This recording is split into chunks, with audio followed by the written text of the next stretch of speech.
Briefing, Steve leads Bob and Chris out into the busy streets of London, and it's only a matter of minutes before their riding attracts the attention of the judges.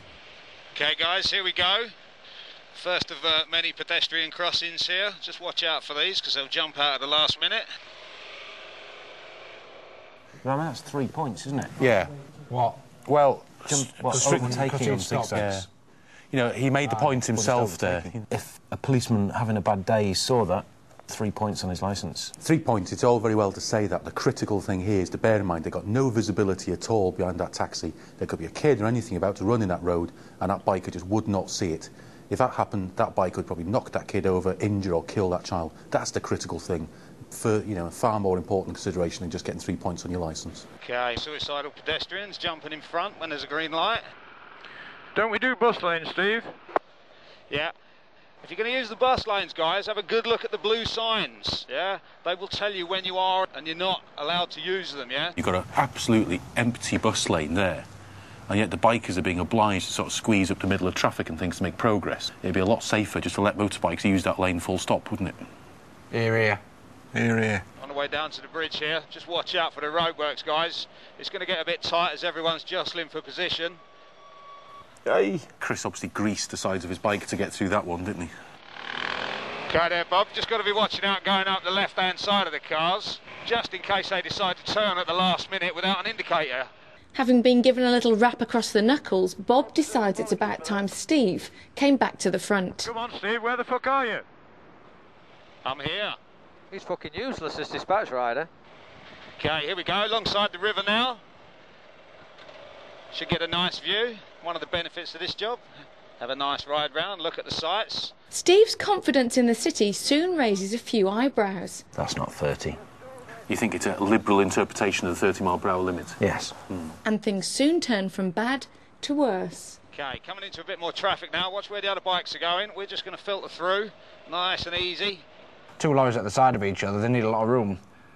And lorries are the worst for blind spots, aren't they? It was on zigzags as well, wasn't it? Even Bob seems up for a part of the action. We're just filtering. Oi! Oh, Bob, steady. Filtering is taking your life in your own hands on the streets of London and hoping you get out the other side. I think he just played on that a bit. He made it look a bit more spectacular than that actually was. Spectacular. Obviously a natural-born actor.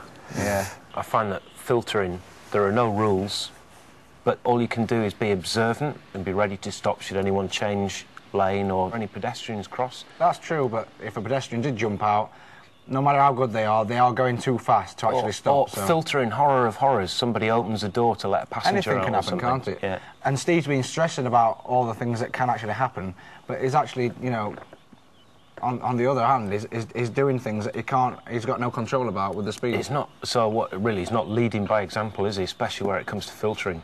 This is good fun, actually. I like it.